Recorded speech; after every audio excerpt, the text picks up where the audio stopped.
we're going to look at attitudes, how consumer attitudes are formed and how we can have an impact on changing them.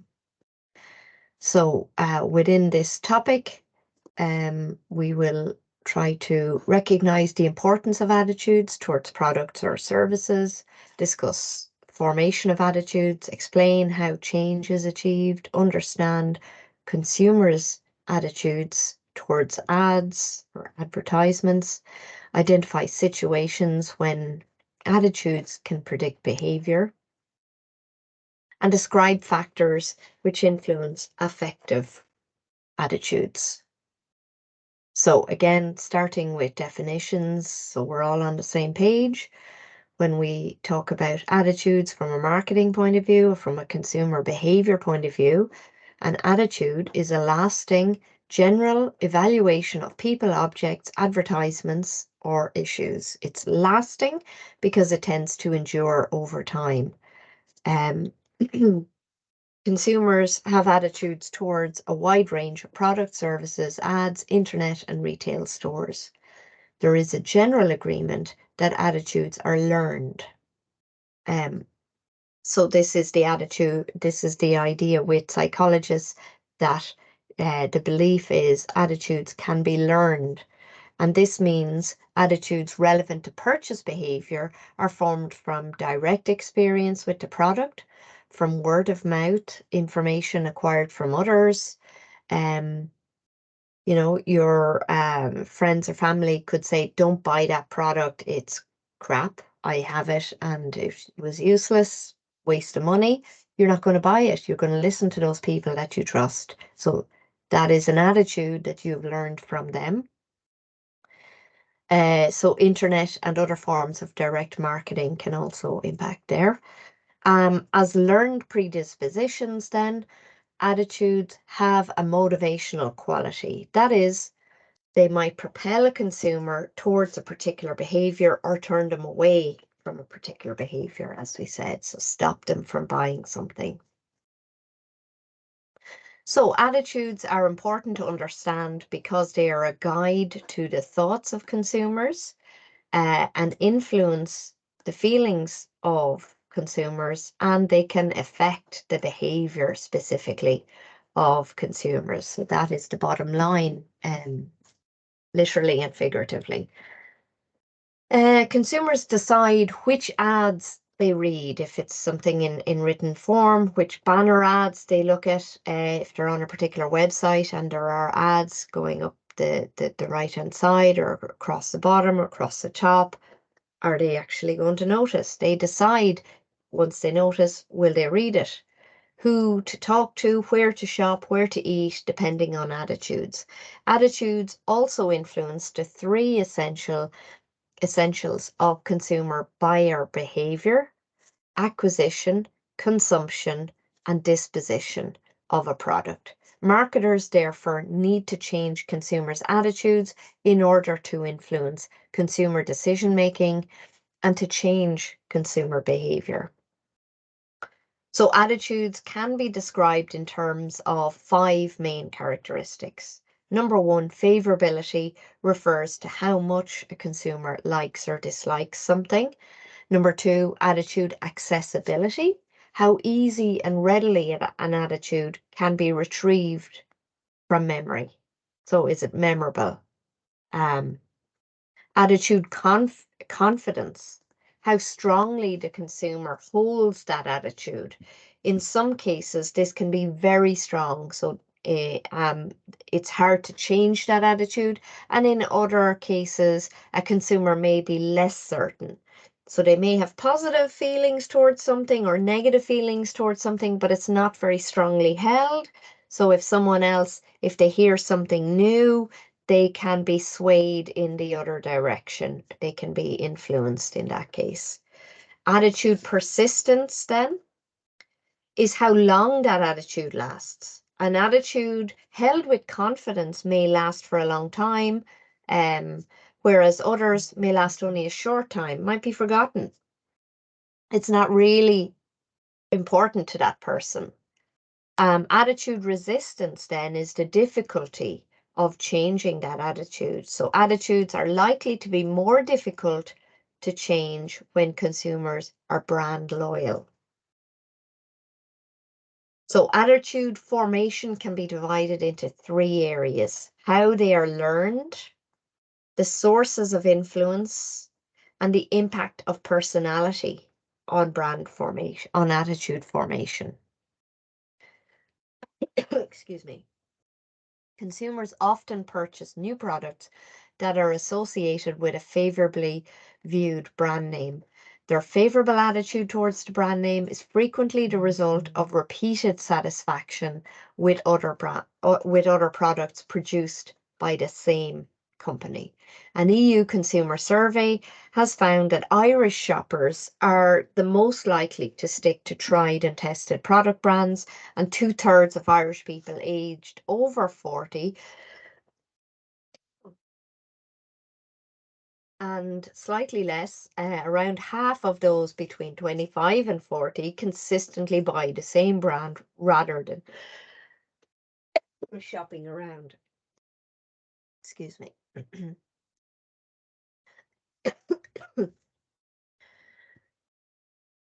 Excuse me. Don't have a drink. Bear with me. Sometimes attitudes follow the purchase and consumption of a product. So a consumer may purchase a brand name product without having prior attitude towards it because it's the only product of its kind available. So the last bottle on the shelf of, if you're looking for a high energy drink. Consumers may also make trial purchases of new brands from product categories in which they have little personal involvement. They don't really care. They're happy to make a change or try something new. In general, the more information consumers have about a product or service, the more they are likely to form attitudes about it, either positive or negative. So, sources of influence on attitude formation. Formation of consumer attitudes is strongly influenced by personal experience, by the influence of family and friends, direct marketing, mass media, and the internet. So, recognizing the importance of direct experience, marketers frequently attempt to stimulate trial of new products by offering money off coupons or free samples. The marketer's objective is to get consumers to try and evaluate a product. If the product proves to be to their liking, then it's likely that consumers will form a positive attitude towards that product or brand and then be more likely to purchase in the future. So the family is an extremely important source of influence on the formation of attitudes. It's the family that provides individuals with many basic values and a wide range of less important beliefs.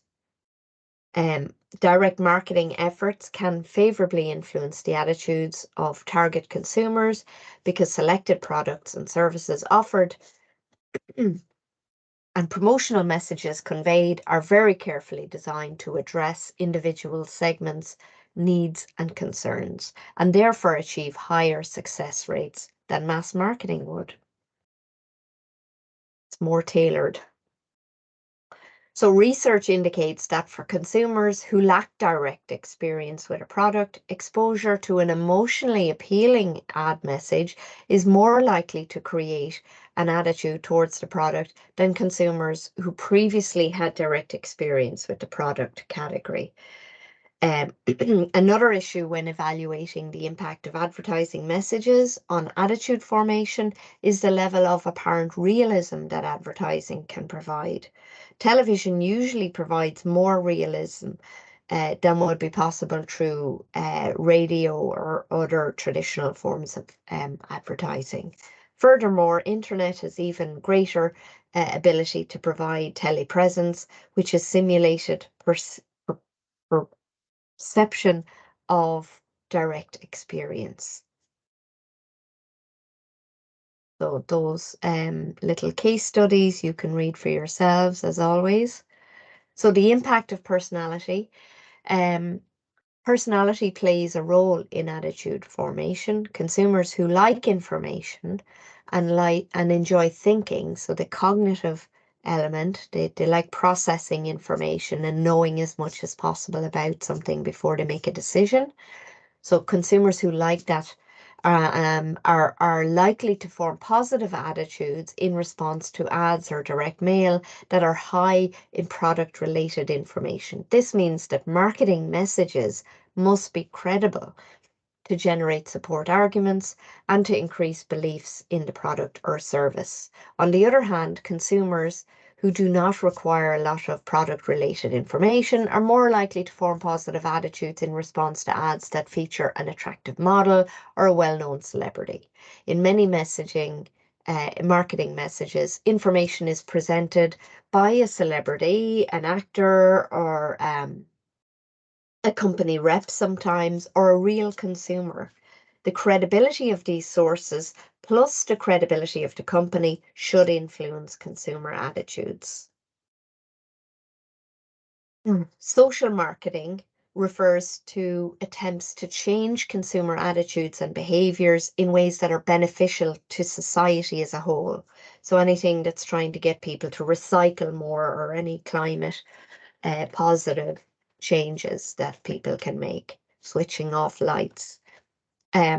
Similar to attitude formation, attitude changes are learned. They are influenced by personal experience and other sources of information and by personality. Marketers who are market leaders, however, want to maintain and strengthen prevailing positive attitudes of consumers to their products in the hope that consumers will not succumb to competitors' special offers or in other inducements used to entice them. An effective strategy for changing consumer attitudes towards your product or brand is to make a particular need prominent. So changing consumer attitudes is a key strategy for most marketers. Consumers are constantly receiving messages inducing them to change attitudes. Attitude change strategies available to marketers include, number one, changing the consumer's basic motivational function.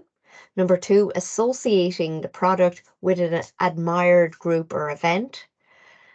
So sponsoring something. Red Bull sponsoring soapbox races and cliff diving and so on, making it an exciting, high energy, fun association with this product. Number three, resolving two conflicting attitudes. Number four, altering components of the multi-attribute model. Or number five, finally, changing consumer beliefs about competitor brands. This is not really favored much in European advertising, much more common in American advertising, where they will name a competitor and say how they are better than that competitor because that competitor is not good at X or whatever, X or Y. Changing the consumer's basic motivational function. Consumers hold certain brand attitudes partly because of a brand's utility. When a product has been useful or helped consumers in the past, consumer attitudes towards it tend to be favorable. One way of changing attitudes in favor of a product is by showing people that it can serve a utilitarian purpose that it may not have considered. And we'll talk in class about the Vaseline story. We'll move on for now. Associating the product with an admired group or event, companies frequently remind consumers of the civic and public acts they sponsor to let the public know about the good they're trying to do. So these positive sponsorships and so on. So SuperValu, a good example, have been national sponsors of Ireland's Tidy Towns and Villages competition since 1992. Making it one of the longest running sponsorships in the country. As a company, SuperValu believes that its organization is a good fit with Tidy Towns, as both celebrates the achievement of real people making a real difference in the local community. And SuperValu is all about being local. They are all owned by local people. It's not like a franchise. It is individuals um, owning a particular shop, and then they sign up to use the brand of SuperValu. So they buy from the SuperValu wholesaler and so on, and have that logo. So they are local people, hiring local people and supporting local causes. And that's where Tidy Town fits with that ethos that they have. So resolving two conflicting attitudes was another option. So attitude change strategies can sometimes resolve actual or potential conflicts between two attitudes. Specifically, if consumers can be made to see that their attitude towards a product or a specific brand or its core attribute is really not in conflict with another attitude. So they might be induced to change their evaluation of so maybe they had an attitude that a particular clothes shop bought clothes from um, manufacturers that use child labor in various third world countries or developing countries. And, maybe that's just not true. And therefore, this particular clothing company would like to change that attitude. So bring back the positivity by saying, listen, we don't engage. We have ethical practices in our supply chain, and we make sure that we only buy from manufacturers that reach our standards, that kind of thing. So altering components of the multi-attribute model. So the overall market for many product categories is often set out. So different consumer segments are offered different brands with different features. So ideally, as we always say, if you have two different segments, you design different products for each segment, because presumably they are different segments because they have different wants and needs and so on. So within a product category, such as deodorants, for example, there are brands like Lynx that stress masculinity and brands like Dove that stress gentleness and so on. And they're tailored for different people. Lynx only promote products to males, and Dove, while they have a male-female, they have male-female segments and different products for those segments. They're targeting different, perhaps different groups even in the male products that they have. It's a different cohort of people, they're focusing on different things than Lynx would be focusing on for their products. So these two brands have typically appealed to different segments of the overall deodorant market. So sticking with this, another strategy for changing attitudes concentrates on changing beliefs or perceptions about the brand itself. So this is by far the most common form of advertising appeal. Advertisers are constantly reminding consumers that their product has more, better, best, blah, blah, blah, on the market. And they're using a specific attribute of the product to that this attribute more reliable or more value for money. If it's a painkiller, faster acting, that kind of thing. More effective at treating headaches or migraine. So consumers frequently resist evidence that might challenge strongly held attitude or belief, while they tend to interpret any ambiguous information in ways that reinforce their own pre-existing attitudes.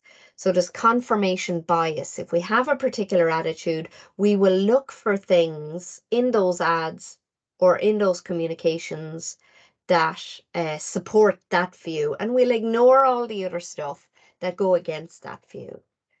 So we have to, as marketers, we have to be aware of these things going on, and you probably learn more about that sort of idea in your suck psych classes.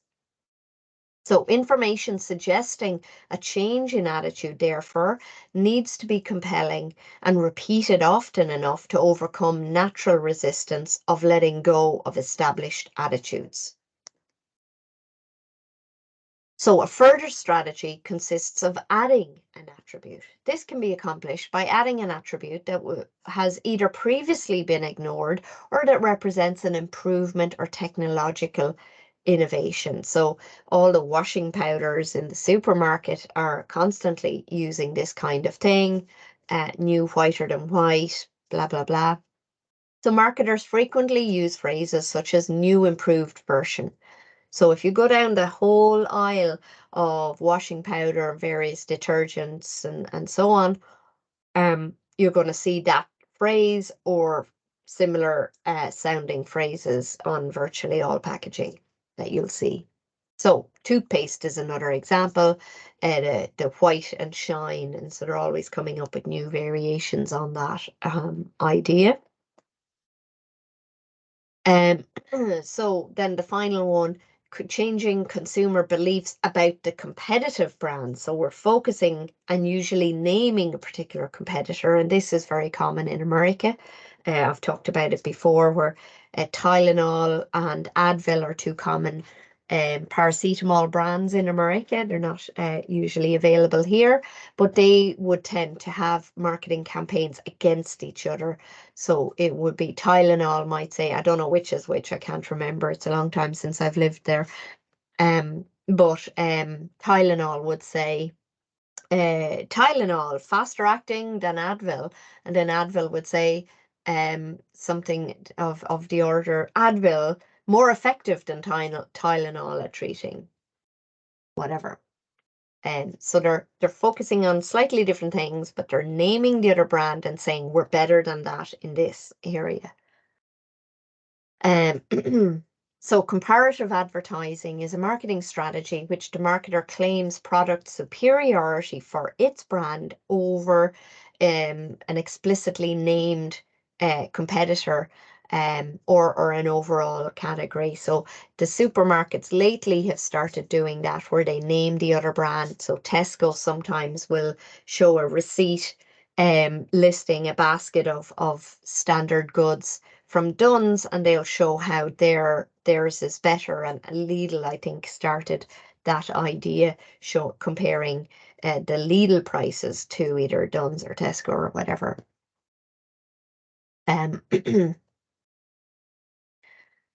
So another little case study that you can read reinforcing these ideas. So it's about changing consumer attitudes towards plastic bags.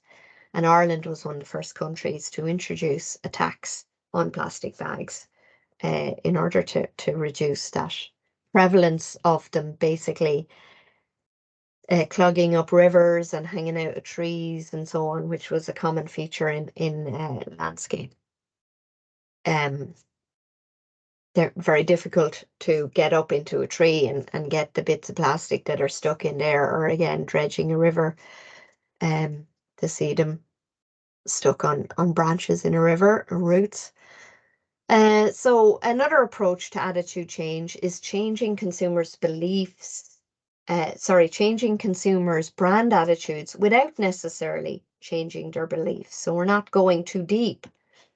This approach involves influencing consumer attitudes towards the ad and refers to the consumer's general liking or dislike of a particular advertising stimulus during that particular ad exposure. So when they're looking at that ad or listening to it on the radio or whatever it is. If consumers see an ad and they like it, their liking for the ad may rub off on the brand itself and thereby making their attitude more positive. So the ad itself just could be something funny and nothing to do with telling you about the brand, but the branding of that product is in the ad. So when you start laughing or you're amused or you have the warm and fuzzies because it's something cute, that positive, warm feeling that you have for the ad then becomes attached to the product, and that's what the marketers are hoping. And so when you're in the supermarket, you don't necessarily remember the ad, but you see that product on the shelf among all the other products. And for some reason, when you look at that particular one, you get the warm and fuzzies, or, it sort of makes you smile or something. There's some kind of positivity, just enough to make you grab it and throw it in the basket. Boom. Job done. Another beneficial impact for marketers of creating strongly positive attitudes towards ads in consumers is that it increases the time they will spend watching the ad. If the ad is entertaining you, you will let it play. So you have the option on YouTube usually of skipping the ad. But if it seems interesting, you let it play, you watch it, and you might even share it if it's funny enough or interesting enough or whatever, cute enough. You might send a link to some people and say, hey, look at this, isn't that? Whatever. So when do attitudes predict behavior? So what consumers intend to do doesn't always predict what they will actually do. So marketers need to consider which factors affect the attitude, behavior, relationship. So they might get the warm and fuzzies, but does that ever translate to throwing the thing in the basket? So the factors that influence this include the level of involvement. Is this a high involvement product or a low involvement product? And I've been talking about throwing stuff in your basket, so I'm obviously alluding to low involvement purchases, which is what really work well with that sort of association. The humorous advertising, where it's not talking about product features, but just generating positive attitude by association, that works well with low involvement. People don't want to read a list of ingredients on toothpaste or whatever. They don't really care that much. It's low involvement. So if something has made them smile, an ad has made them smile, or some other kind of positivity, that is going to influence the consumer behavior and attitude in that case. Knowledge and experience. So if we've used a brand before, even if we've the warm and fuzzies about watching the ads, and we might share them around the world, but if we've used the product before and actually don't think it's that good, that's not going to translate into behavior change. It's not going to make us buy the product. Or we've heard other people giving out about how bad it is. We might share, we might like watching the communications, but it won't translate into purchases. Other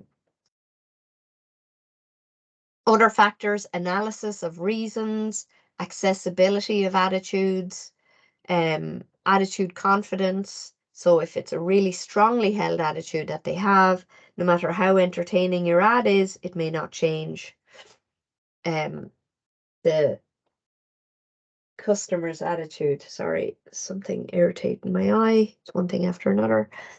Attitude, behavior, relationship over time, and personality variables. All of these can have an impact. So how affective attitudes are influenced.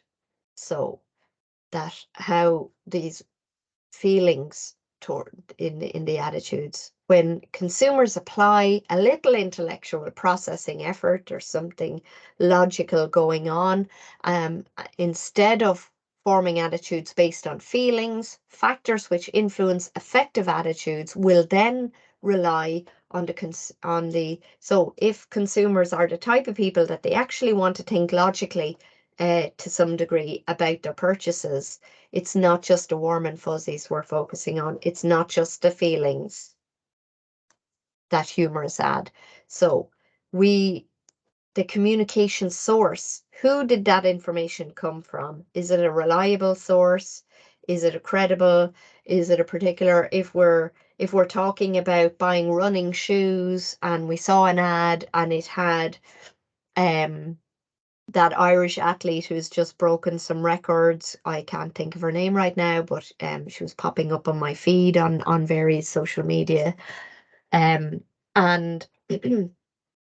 so we're thinking, oh, well, she obviously knows what she's talking about. She's got some medals and, records, national records, and doing well on the world stage. So credible source, knows what she's talking about um, in this product category.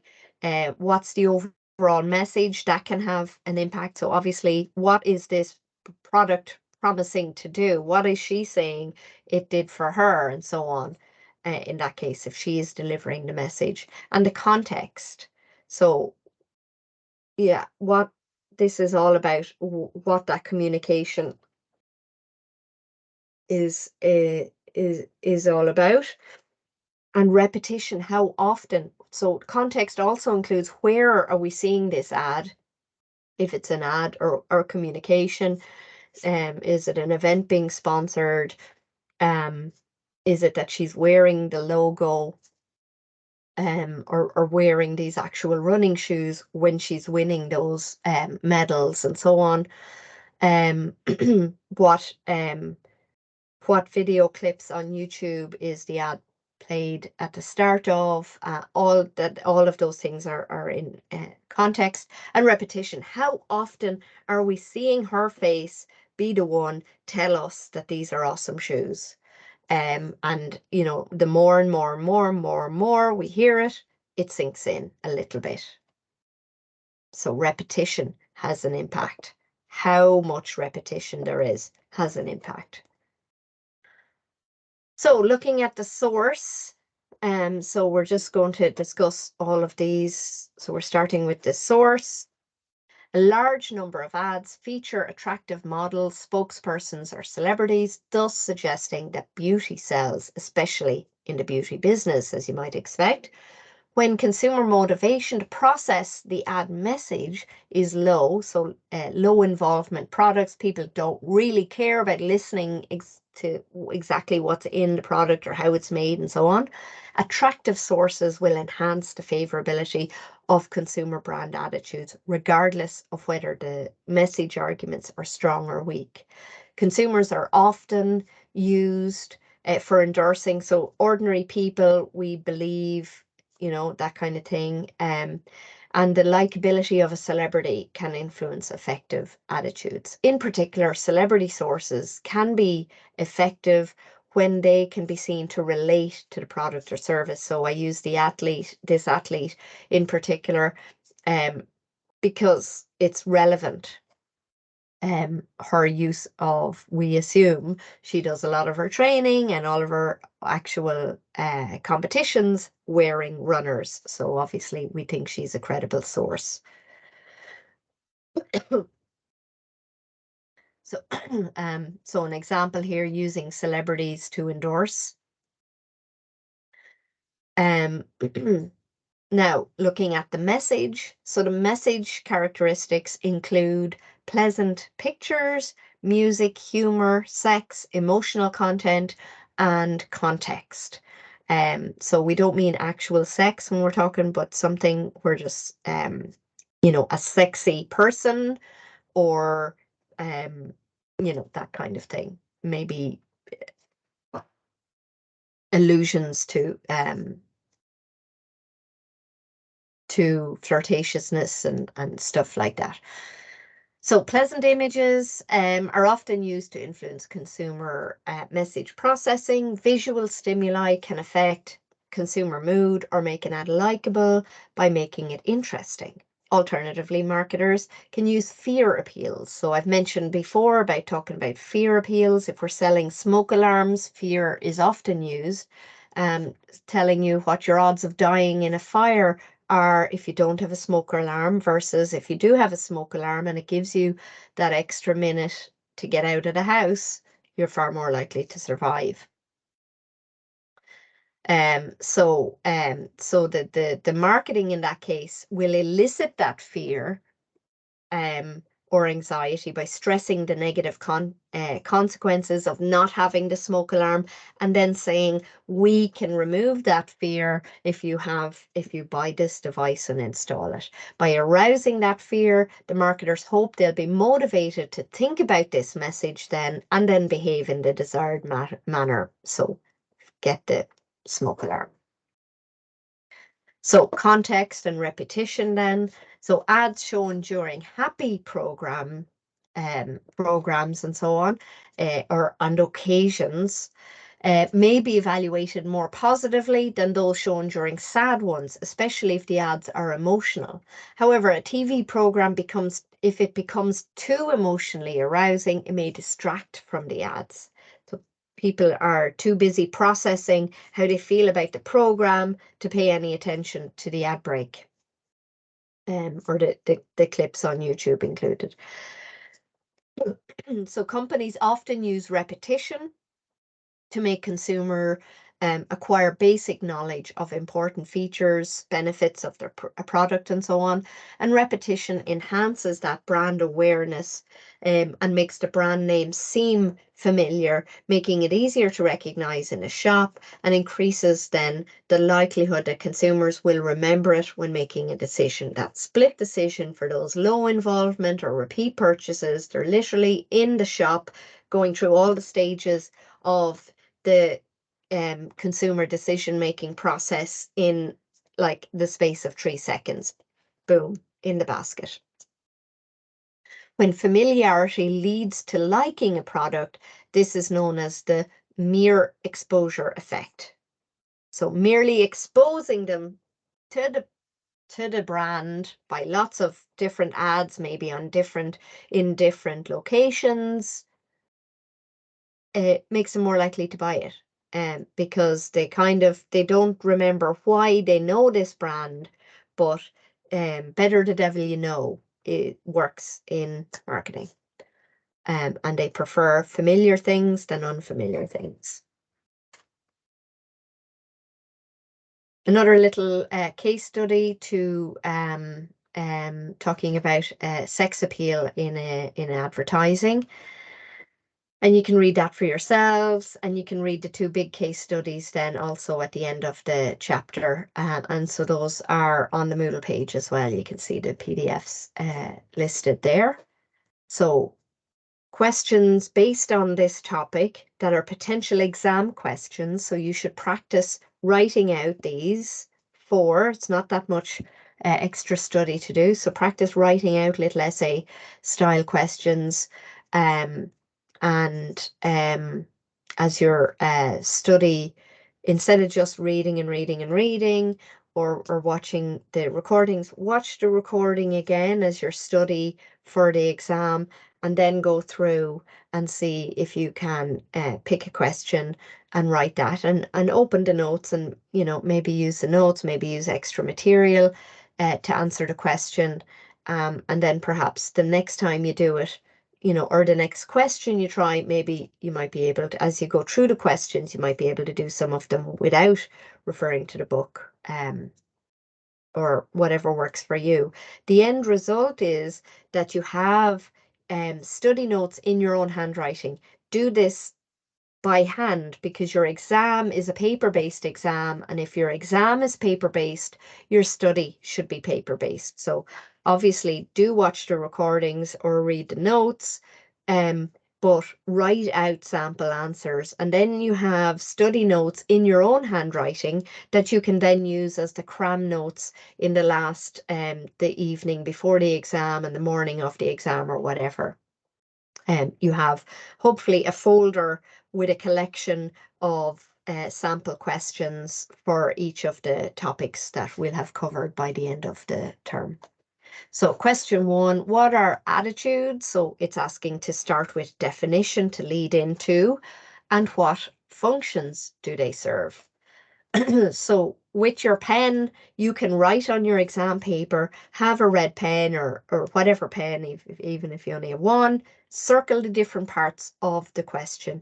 Remember, when you're in an exam situation, your brain is not always on your side. It's not always operating at full capacity. So make it easy for yourself. Go in, plan to underline different parts or circle, that there's two parts to this question. Make sure you answer both parts. People who don't do well in the exam typically will have either not answered enough questions. So in your case, there will be 3 full questions on the paper. Question 1 will be compulsory and divided into parts, and then you choose 2 full questions of the remaining parts. And they are usually in part A or B. I haven't written it yet, so I don't know exactly, but usually question 1 has 4 parts.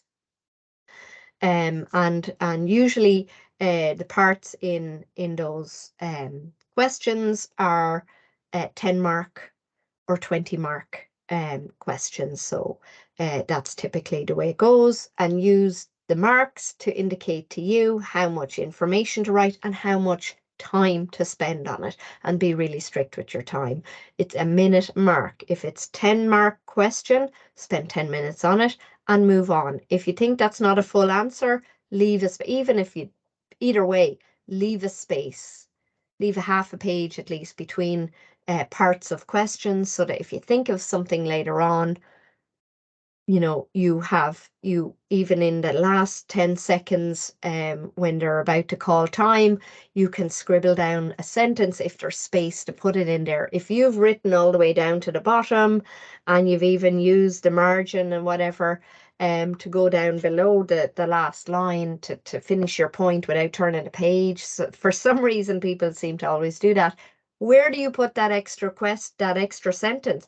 You will waste your time trying to look for going to find an empty page and then saying this is part of question 3, part B, or whatever it is. And time's up. You haven't written the sentence in that 10 seconds then. So leave spaces between the questions so you can always go back and stick to your time. You will have contingency time, hopefully, at the end if you do that. So you have 10 minutes set aside to go back over things. Be strict on those things. That awesome answer that you want to spend ages on to get 100% in that particular question is taking time away from perhaps getting that first 40% in any of the other questions. That first 40% is much easier to achieve than the last 20 or 10% of an awesome answer. It takes much less effort to get from 0 to 40 in any given question than to get from 60 to 100 or 80 to 100 is that's getting into like really super territory, and the amount of information and the level of detail that would be required is just massive. So you need to make sure that you at least start the right number of questions, all parts of the right number of questions. So if you've like answered all of part 1 and then move on, and let's say you've picked in the first 10 minutes of the exam, you've decided you're going to answer question 2 and question 4 in the optional ones. And there are, in both of those questions, there are parts A and B. So make sure you have done all parts of question 2, question 4, and all parts of question 1 before you then go back to that awesome answer and fill it in. And be strict on that. As I said, the people who fail generally will not have answered enough questions, or they've read questions and they have seen one word in that question and they have written a whole answer based on that part of the question and ignored a lot of marks because they haven't answered the full question. So in the question 1 here, we've got 2 parts. So what are attitudes and what functions do they serve? There's likely going to be more marks for the second part of that. The what are attitudes, that's literally a definition style part, and serves as an introduction to the second part. So if you've just done a whole essay on the definition, then you've probably thrown away at least half of the marks, whatever is going for that. That's probably not a high mark question overall. probably a 10 marker in total. So we're probably talking 4 plus 6 in that case. Question 2, describe how attitudes towards products or services are formed. So how are they formed?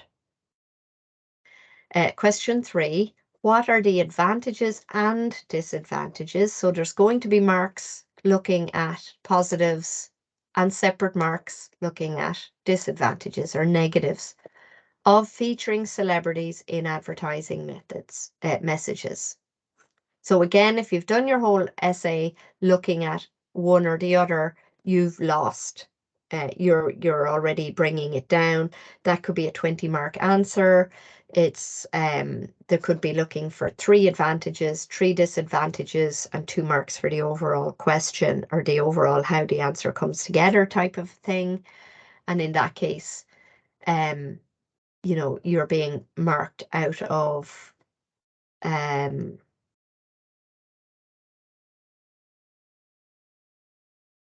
11 probably. If we still have the 2 available for the overall answer, but that's probably, you know, maybe just one of those. If you've left out a whole section of the question, then you're not getting a lot of that 2 marks either. So you know, you've probably lost half.